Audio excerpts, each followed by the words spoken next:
Ano do Senhor, 1303, Universidade de Paris.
Beato Dans Escoto, defensor da Imaculada Conceição.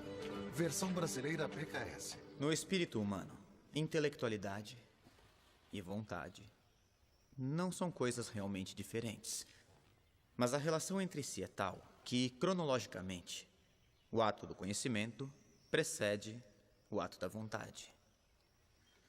Conforme aquele tema que já conhecemos tão bem. Ninguém quer o que não conhece. É isso mesmo. Exato. Não se quer nada que antes não tenhamos conhecido. Por outro lado, porém, não podemos negar que absolutamente nada tem mais vontade do que a vontade em si mesma.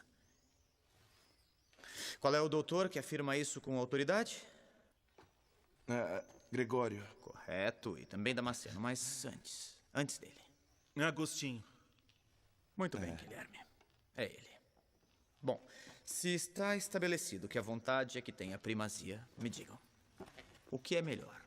Querer o bem ou conhecer o bem? Conhecer o bem não torna alguém necessariamente bom. Querer o bem e praticá-lo, sim. Muito bem, Guilherme. Além do mais, a vontade é mais perfeita do que a inteligência. Porque a corrupção da vontade é pior do que a corrupção da inteligência. Será que é mais grave odiar a Deus ou não conhecê-lo e não pensar nele?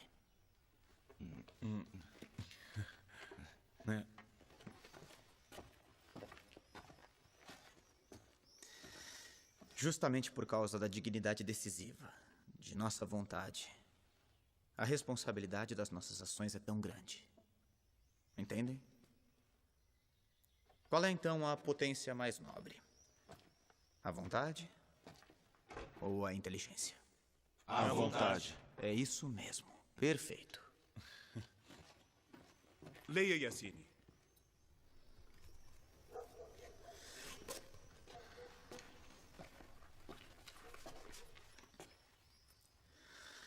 Felipe IV, por vontade de Deus, rei da França, a todos os mestres de teologia, das artes, do direito e da medicina do reino, torna público a todos os docentes e discentes das 5 universidades do reino, cultores das ciências humanas e divinas, o traiçoeiro gesto daquele que está sentado por perniciosa trama simoníaca no trono pontifício, com o nome de Papa Bonifácio VIII. Isso é uma coisa que não poderia estar acontecendo, não acham? Com todo respeito, senhor reitor, isto eu não posso assinar. Você deve. O rei difama o Papa e ainda quer nossa aprovação. Eu disse para assinar.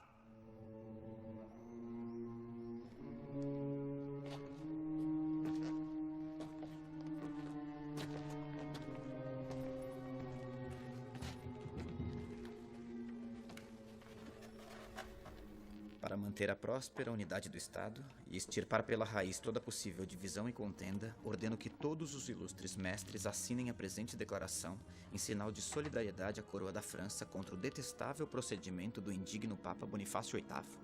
Não obstante qualquer coisa em contrário, Filipe IV, rei da França. Acha que ele assina? Se assinar, não olho mais na cara dele. Mas ele deve assinar. Não assine, não assine. Assina sim. Todos assinaram. Mas ele não é como os outros. Assina. Assine! Não assino. Não posso. Vai se arrepender. Concordo com o professor. Filipe IV quer humilhar o Papa. Eu também. Eu também. Eu também. Eu também. Eu também. Eu também. Eu também. Rapazes, sentem-se. Também concordo com o professor. Aqui na França ainda existe quem está com a igreja.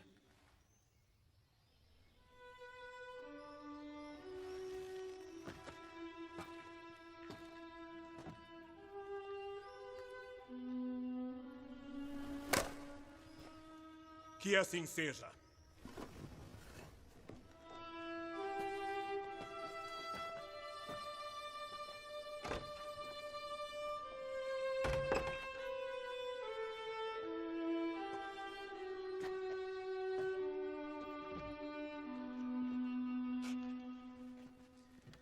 Examinemos melhor, então, este imenso dom que Deus nos deu, que é a vontade livre.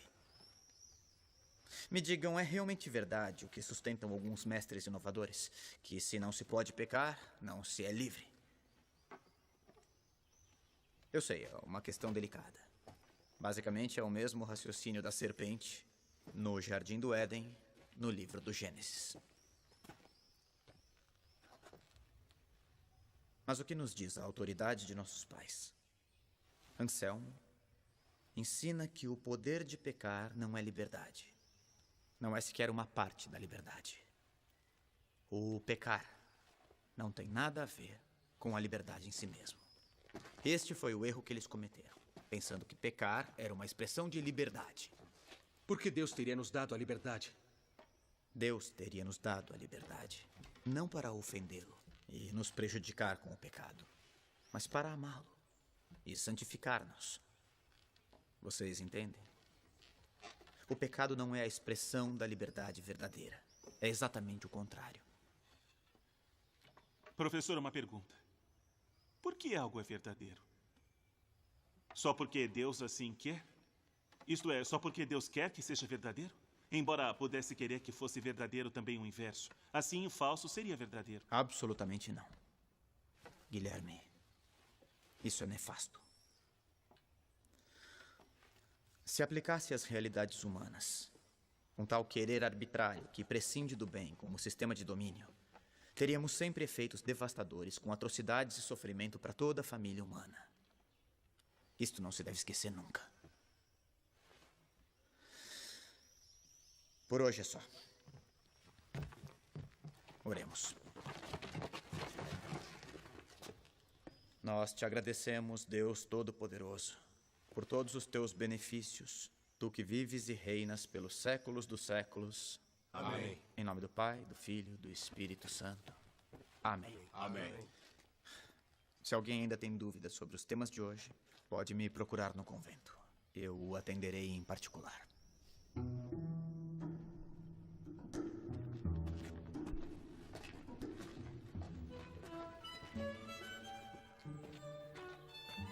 Depois do que disse hoje, não será mais o predileto do professor Escoto. E você é um franciscano como Me ele. deixa. Sou dominicano, mas você não teria coragem de dizer o que penso. Acha que seria capaz? Eu não sou doido. Um bom espertalhão. O professor Escoto pode ser uma estrela, mas me parece que por trás daquela aparência ele é muito arrogante. Todos assinaram a declaração, ele também podia. Se não te conhecesse, ia achar que é um invejoso. Se é assim que você pensa, até logo. Ei, se acalmem.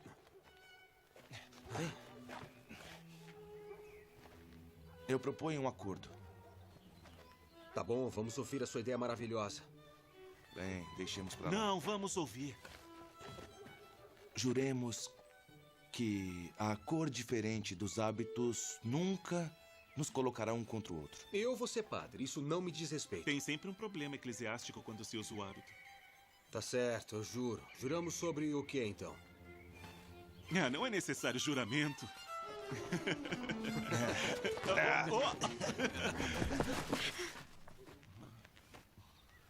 Me perdoe. Perdoa. Ele é assim mesmo. Pode acontecer.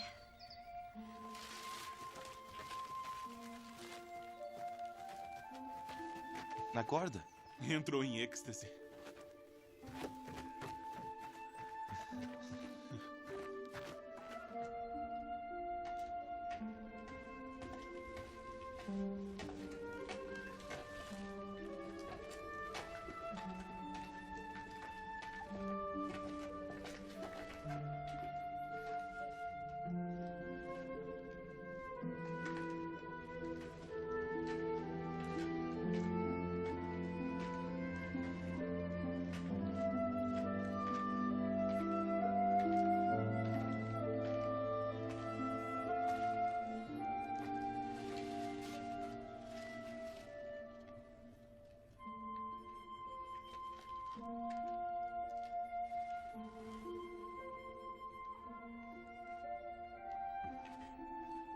Esqueceu isso.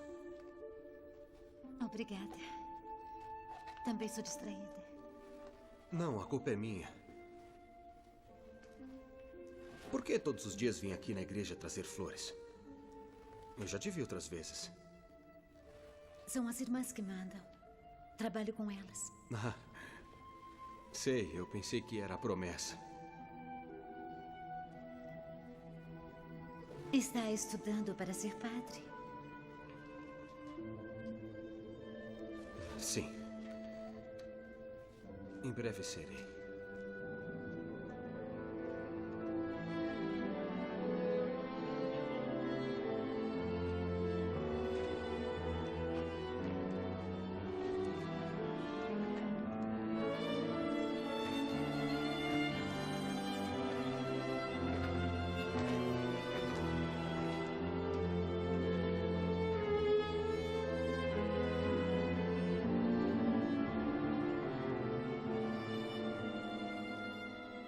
Grande e glorioso Deus, ilumina as trevas do meu coração. Dai-me uma fé reta, esperança certa, caridade perfeita e humildade profunda. Dai-me, Senhor, juízo e discernimento para cumprir a tua verdadeira e santa vontade.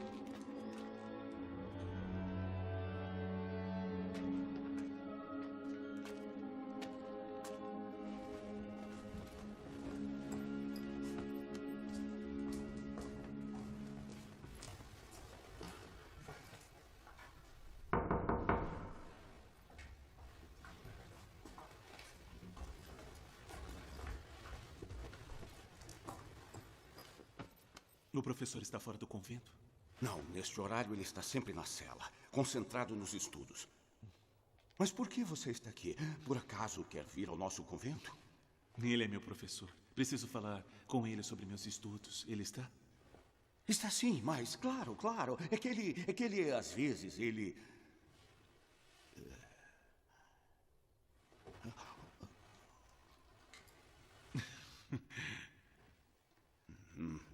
Deixa pra lá.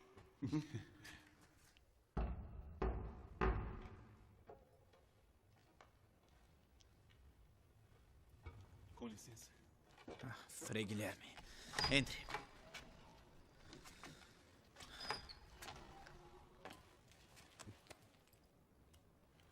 Posso perguntar sobre o tema de hoje? Sim, claro.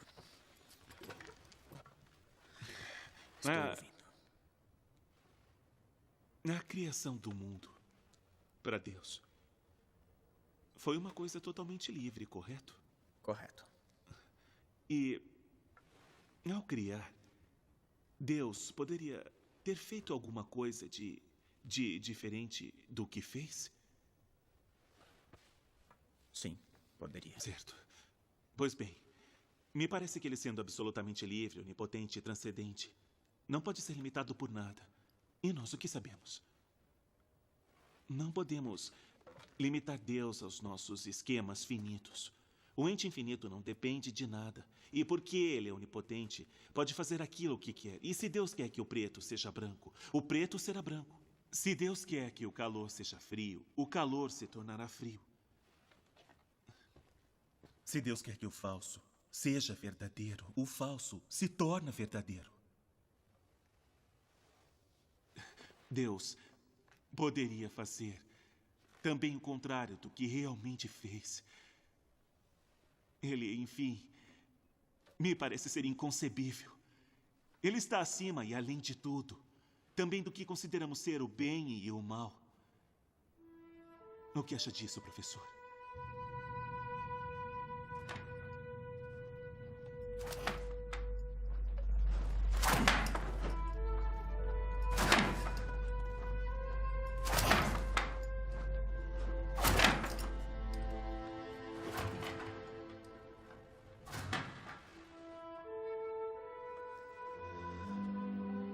Escuta uma coisa, Guilherme.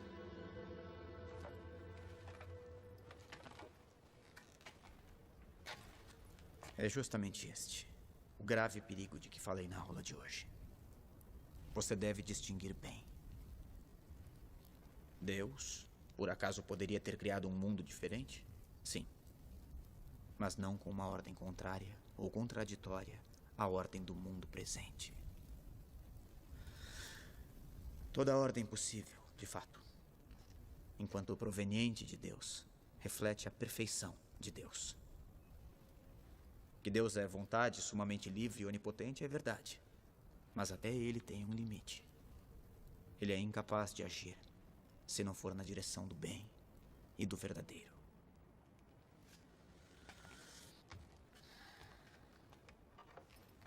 Deus nos conduz à beleza. Ele não pode se contradizer, entende? Sim. E se pensar bem, isto não é um limite, porque atribuir esta contradição a Deus é como dizer que Deus é imperfeito. Compreende? É por isso que tudo o que Deus quer é sempre sensato, sempre de acordo com a justiça. Nunca se esqueça disso, Guilherme. A liberdade perfeita e infinita de Deus nunca é arbítrio. Deus é amor.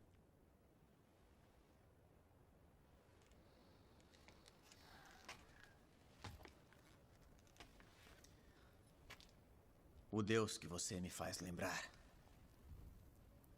é a serpente, a homicida mentirosa que levou Eva à traição. Frei, estou confuso.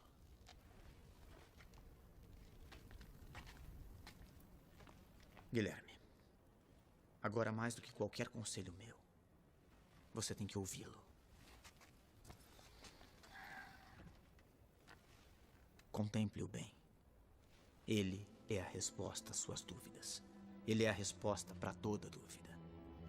Jesus podia nos salvar apenas com um suspiro, apenas um. E ao invés, olha, nada o obrigou a tanto. Os homens não teriam tido nenhum poder sobre o filho predileto de Deus Pai. Disso não tenho dúvidas. É a verdade. Não há amor maior.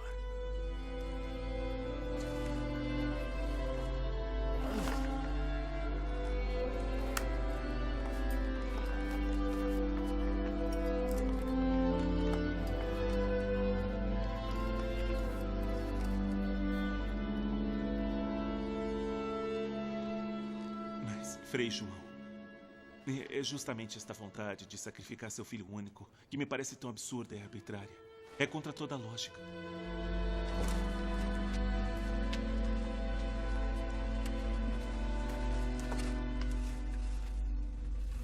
Contra toda a lógica humana e natural, sim. Mas não contra sua lógica sobrenatural e divina. Deus quis salvar o gênero humano caído, Guilherme. É esta a lógica sobrenatural. Para nos redimir, não era necessário que Cristo sofresse uma paixão tão dolorosa. Mas ele o fez por nós. Para que nós, vendo humilhado sobre o madeiro da cruz, nos arrependêssemos de nossos pecados. Que diante de um amor tão grande, nos sentíssemos obrigados a amá-lo.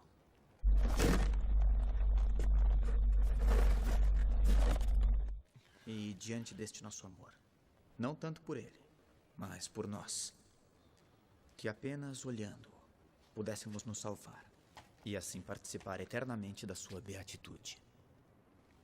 Como não fui capaz de perceber sozinho?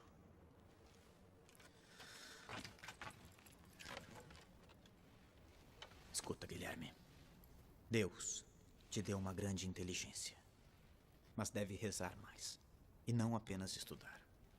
Estudar é muito bom, mas você deve fazê-lo com o espírito de oração e depois traduzir isso numa vida santa, cheia de amor verdadeiro para com os irmãos. Confia nele, Guilherme. Dedique um tempo para refletir contemplando-o.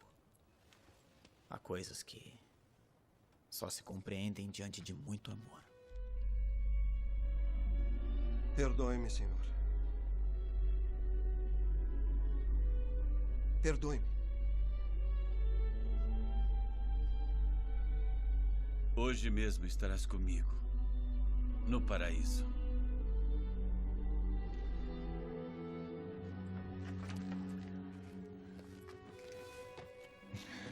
Obrigado.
Eu não queria provocar um incidente.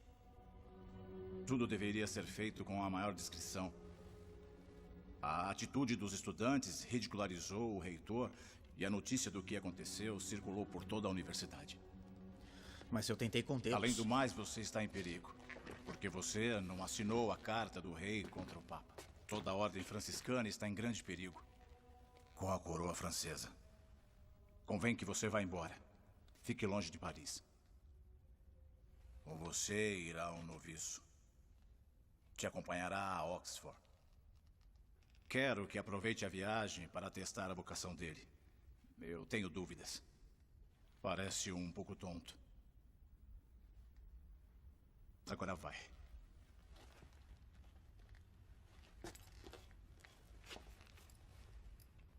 Que o Senhor te abençoe e te proteja durante a viagem.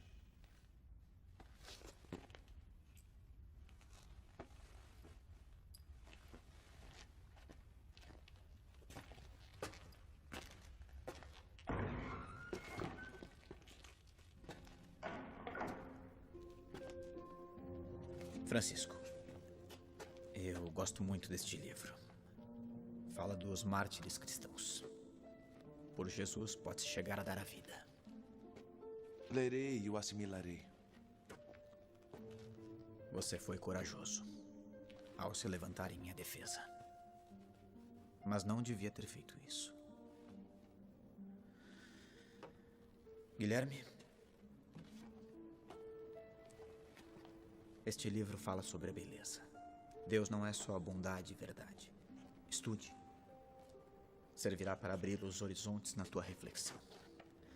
E este é para você. O sacramento do matrimônio é belíssimo.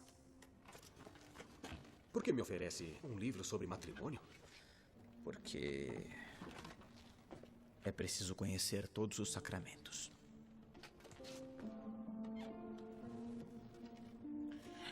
Padre. Padre. Consideramos como um empréstimo. Quando o senhor voltar, restituiremos.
Professor, Você vai me acompanhar?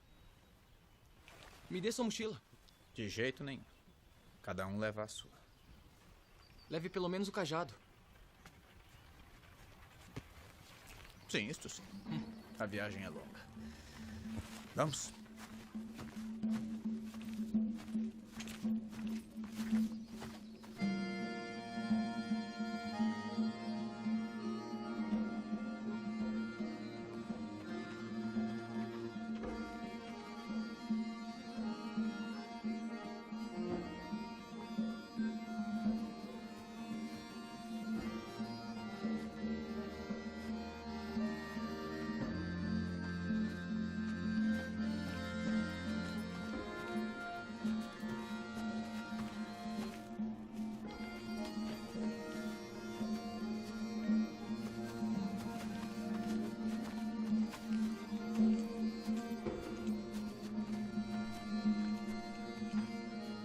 Como você o imagina? Grande.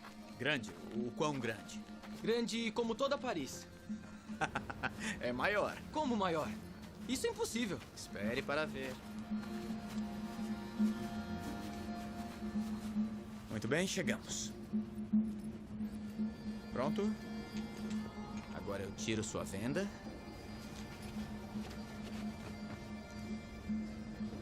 E pode olhar.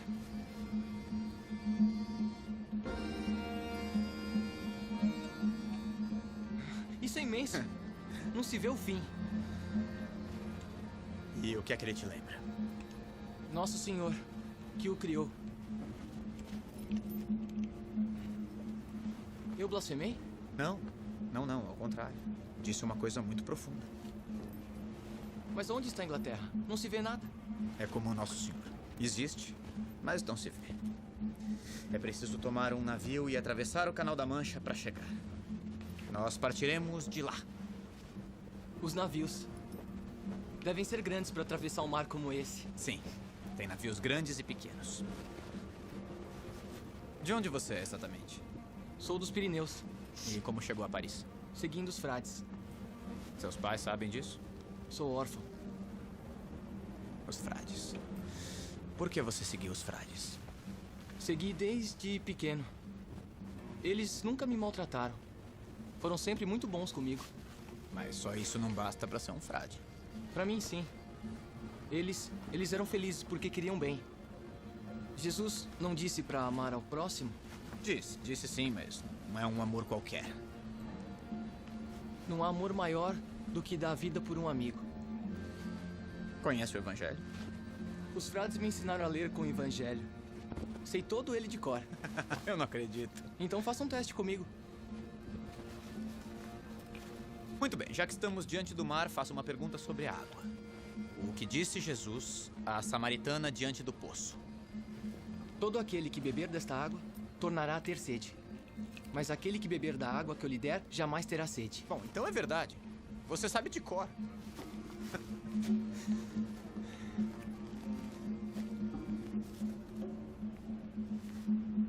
Vai.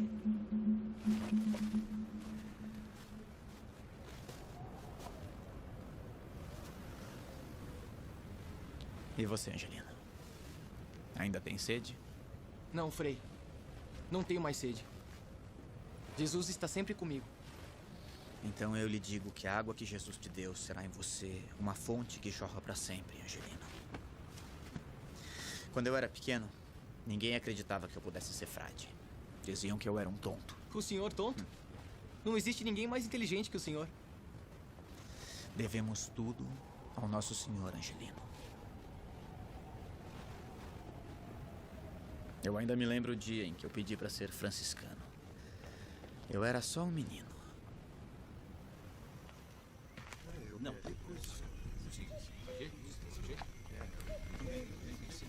Tudo bem? Vou colocar assim. Que não. Está bom. Olá. Ave Maria. Ave Maria. Ave Maria. Tio! Frei Elias. Certo, Frei Elias.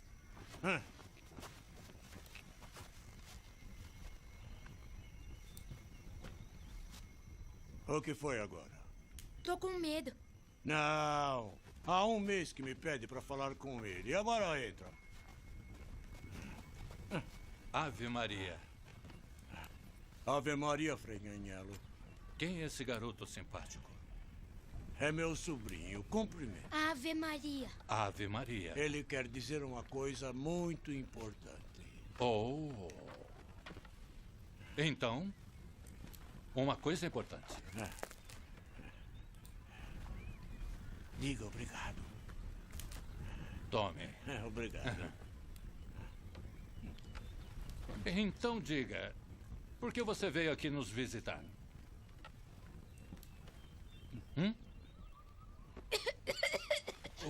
Oh, meu Deus. Cospe!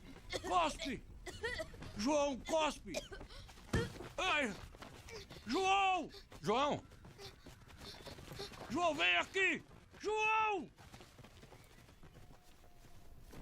João! João!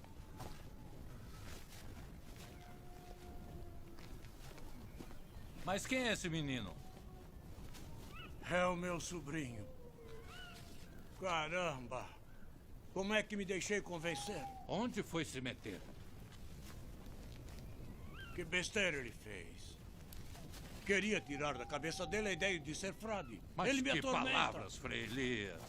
Que palavras. Justo como na Santa Regra. É só uma criança. Fez mal fazer chacota dele.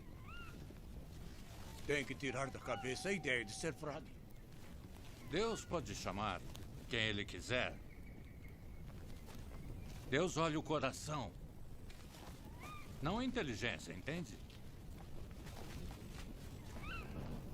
Tem razão, Frei. Fui ignorante. Exatamente. A superficialidade que teve não diminui nada sua vocação.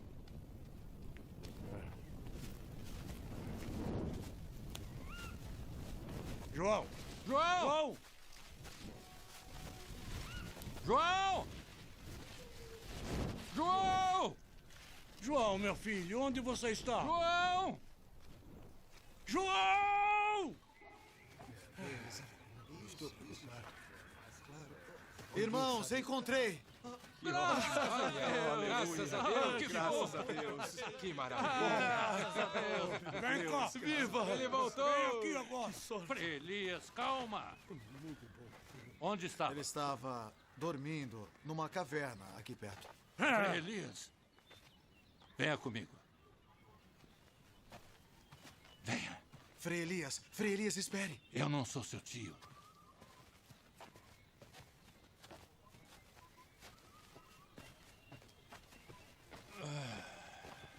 Então, queria falar comigo, não é? Fale. Eu quero ser frade. É claro. A bobagem que você fez não te favorece em nada, sabia? Espere. Mas também não prejudica. E... por que quer ser frade? Eu não sei. Por que eu devo concordar se você nem sabe? Sou tonto. E quem disse? Todos dizem. O Frei Elias também? Não, ele não. Ainda bem, ainda bem, ainda bem. Eu temia pela sua caridade. Eu quero ser frade. Porque quando estou pastoreando as ovelhas e olho as estrelas, vejo o quanto elas são lindas. E por quê? Porque o nosso Senhor foi muito bom fazendo elas para nós. E eu quero agradecer a Ele por toda a minha vida.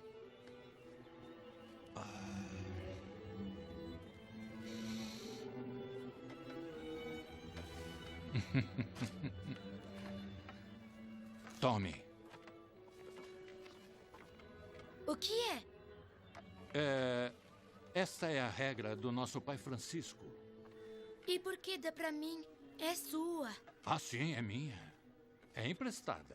Assim você pode decorar e depois me devolve. Quero ouvir você recitá-la. E se a cantar como um rouxinol, eu te aceitarei. Mas eu sou tonto. Ah, arrependido. Então me devolve. Não! Nosso Senhor... Nosso Senhor? Nosso Senhor pode fazer milagres, não é? Se Deus quiser, eu consigo. Sim! Sim, João. Nosso Senhor pode fazer milagres. Sim.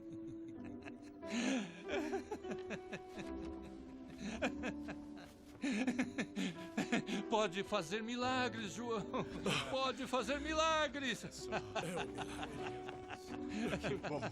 Graças a Deus. Deus abençoe.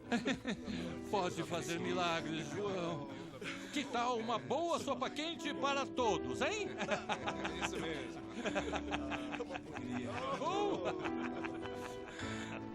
Os frades não possuem nada. Nem casa, nem lugar ou alguma outra coisa. São como peregrinos e estrangeiros neste mundo, servindo a Deus, nosso Senhor, na pobreza e na humildade, e pedem esmolas confiando na providência. Não devem se envergonhar, porque o Senhor se fez pobre por nós neste mundo. Não devem querer coisa alguma debaixo do céu para sempre, em nome de nosso Senhor Jesus Cristo.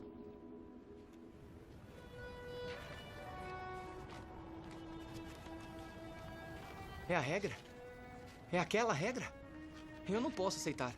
Angelino, durante muito tempo eu esperei por uma pessoa como você para poder entregá-la. Mas por quê? É uma lembrança. Nós não devemos nos apegar a nada, Angelino. Fique com ela. Um dia farei como o senhor. Acharei a quem dá-la. Mas, posso fazer uma pergunta? Claro. Era tonto de verdade? Era. E por que agora é tão inteligente? É um segredo, Angelino. O que aconteceu? Vamos rezar uma Ave Maria. Tudo bem? Ave Maria. Diga-me, foi ela? Nossa mãezinha do céu quem lhe deu sabedoria? Ave Maria, cheia de graça. O Senhor é convosco. Bendita sois vós entre as mulheres, e bendito é o fruto do vosso ventre, Jesus. Santa Maria, Mãe de Deus, rogai por nós, pecadores, agora e na hora de nossa morte. Amém. Amém.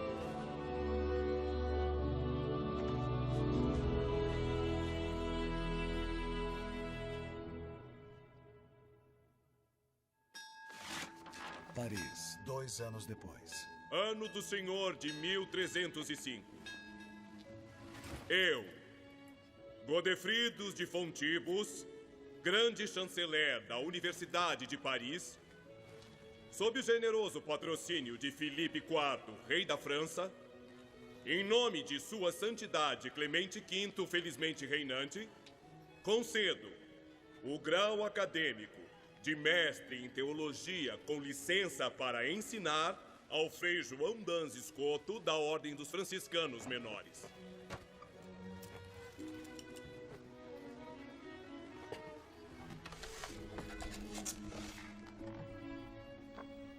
Eu dedico todos os meus estudos à Imaculada Conceição de Maria. Assim como ela, digo meu sim a Deus. Para que cada palavra que escrevi e escreverei seja para dar glória a Ele e à Igreja.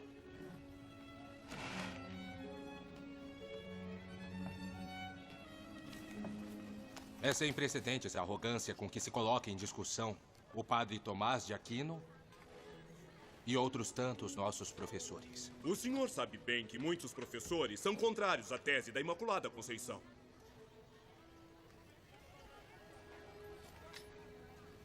Sabe, e mesmo assim escreveu. Quer fazer uma emenda?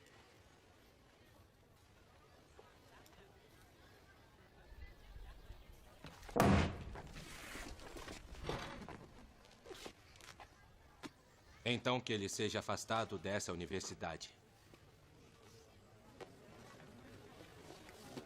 Eu tenho grande respeito pelo Padre Tomás e pelos nossos mestres, com os quais aprendi a doutrina da Igreja.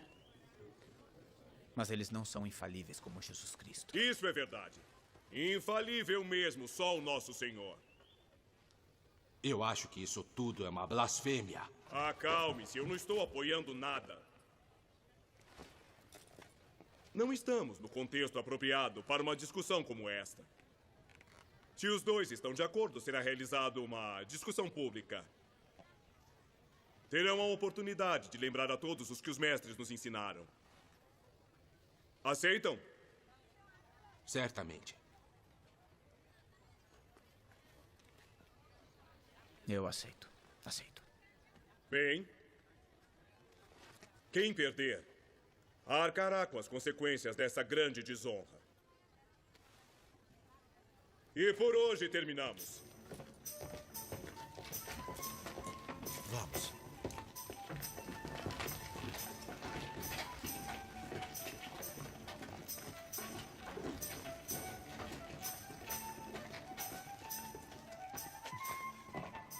Entrem. Vamos. Deixe ver. Escritos de Santo Agostinho que falam do matrimônio cristão. Para quem quer ser padre. Quem sabe o que ele quis dizer? Você o leu? Não. E se o professor Escoto te interrogar, hein? O que dirá a ele? Chega de brincadeira, senão não sei onde chegarei.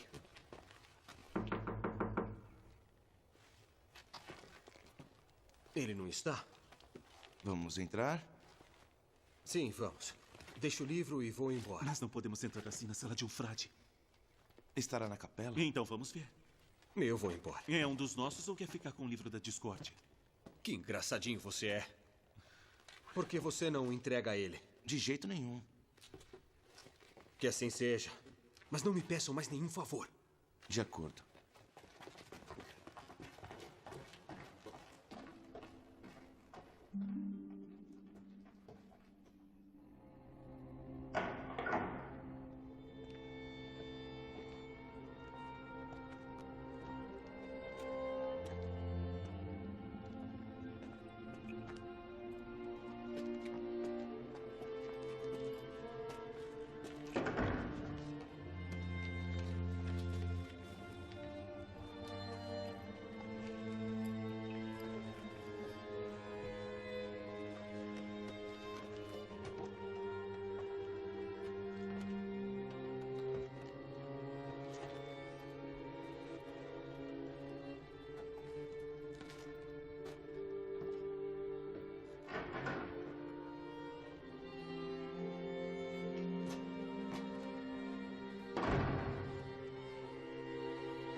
Frei.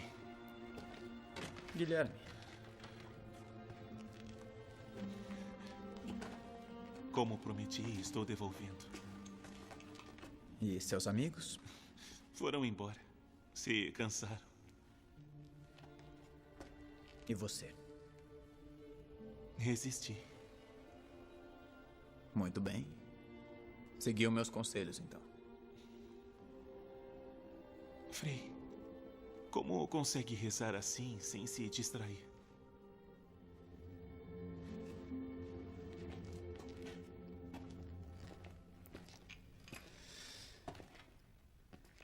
Enquanto existir sobre a terra um tabernáculo com Jesus, nunca estaremos sozinhos, Guilherme. Mas é mais fácil ver Jesus nos irmãos, não é? Eu entendo. Mas é a Eucaristia que fortifica a unidade entre os cristãos, que nos faz um só corpo. É como se fôssemos do seu mesmo sangue, Guilherme. É isso que a palavra corpo místico significa.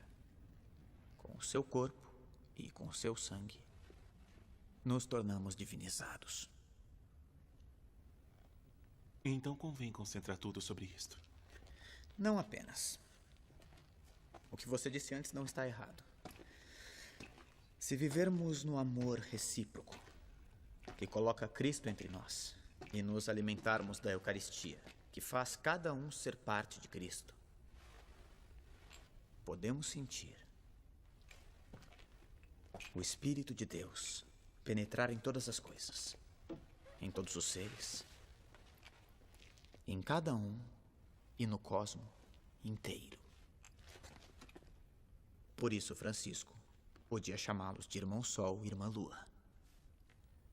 E pelo Espírito Santo podemos perceber uma espécie de relação esponsal entre Deus, o Criador, e a criatura.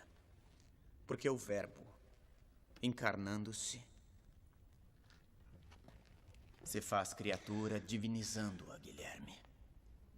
É bom ouvi-lo falar assim. O plano de Deus sobre a criação é belíssimo. É uma visão tão ampla e tão majestosa que nos faz pensar de verdade no dia da entrada de tudo o que foi criado no seio do Pai. Quem sabe como será?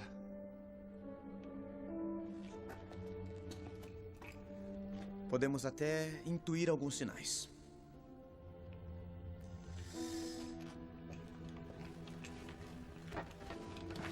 O corpo, por exemplo, que na hora da morte nós entregamos à natureza, à terra.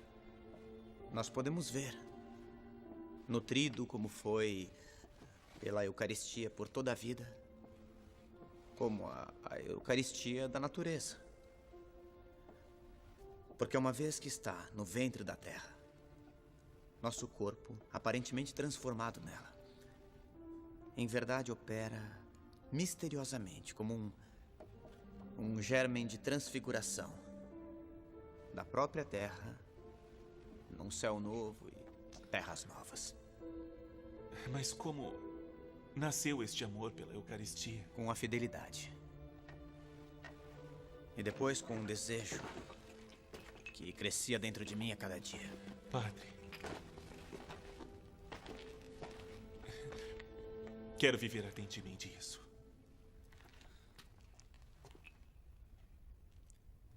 Tomás de Aquino dizia que este sacramento nos é dado como comida e bebida.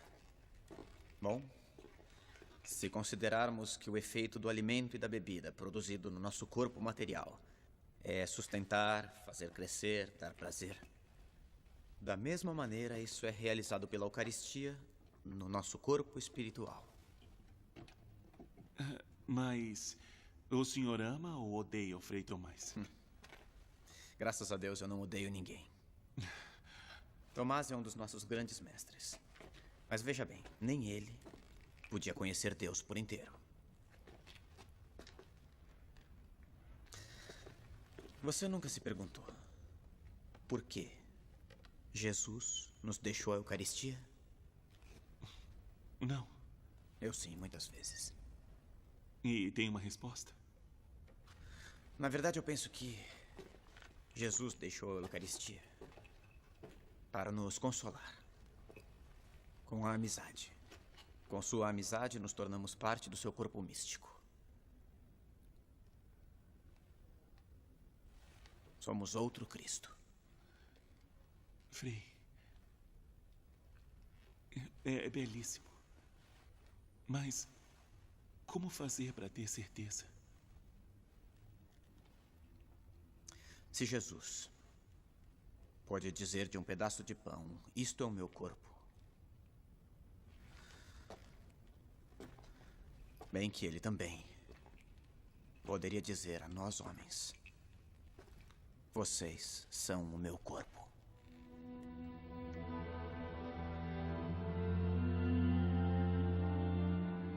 Façam isso em memória de mim.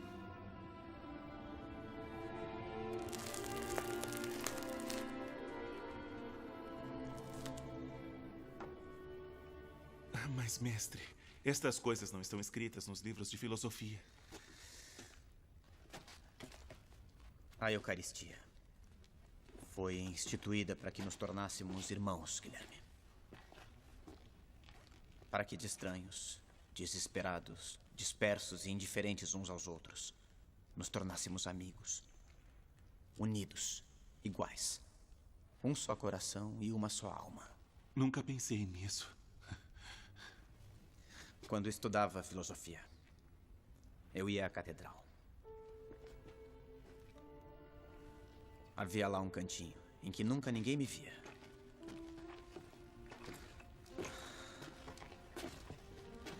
Eu ficava lá. Pegava os livros e, iluminado pela luz de uma fresta, estudava filosofia e olhava Jesus. Estudava filosofia e olhava Jesus. E esperava. Até que a Eucaristia me iluminasse para compreender a verdade. Maravilhoso. E então, vai vir ao nosso convento? Somos da mesma ordem, mais do que isso. Bom, agora temos que ir. A esta hora já devemos nos retirar para nossas celas. Só mais um minuto, por favor. Mestre, obrigado.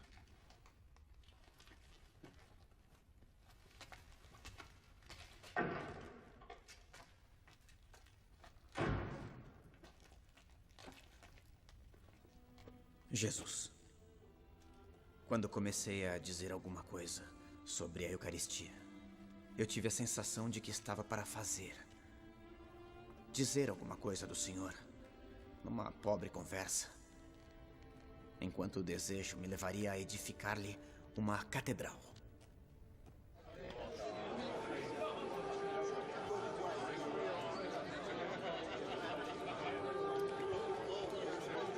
Na presença dos enviados de Sua Santidade, tem início a discussão.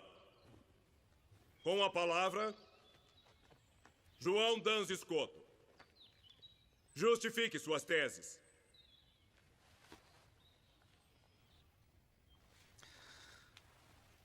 A Santíssima Virgem Maria sempre foi imaculada, sem pecado desde sua concepção. Porém, ela não teria sido se não fosse preservada do pecado original.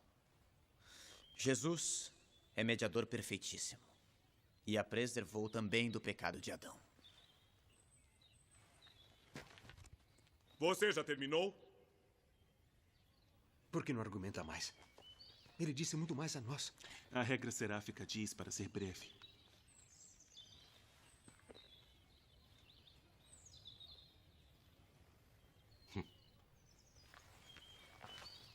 Eu pensei que o Frei Escoto soubesse argumentar muito mais.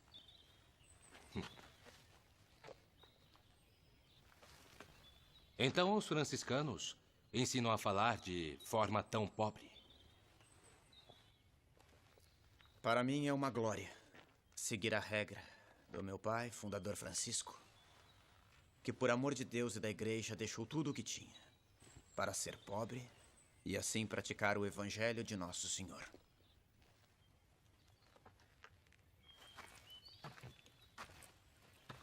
É bom argumentar mais.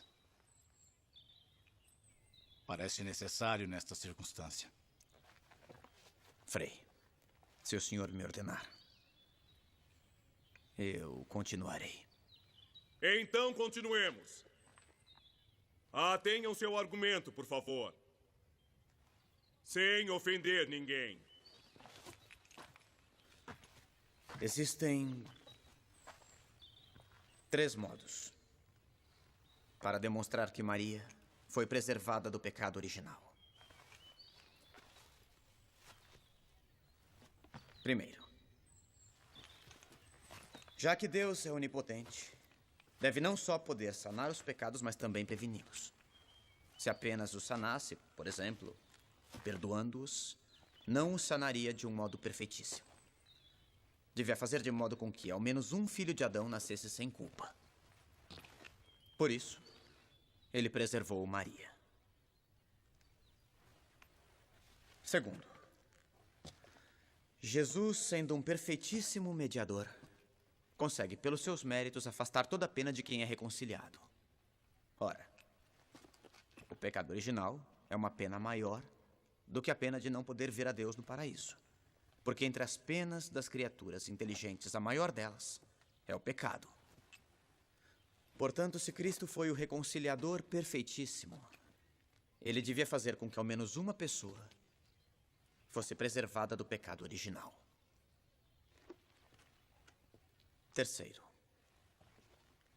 uma pessoa só pode ser plenamente reconciliada por Jesus quando recebe dele o bem supremo que só ele pode dar. E com Cristo se pode obter a inocência, ou seja, a preservação da culpa, ou já contraída ou a ser contraída.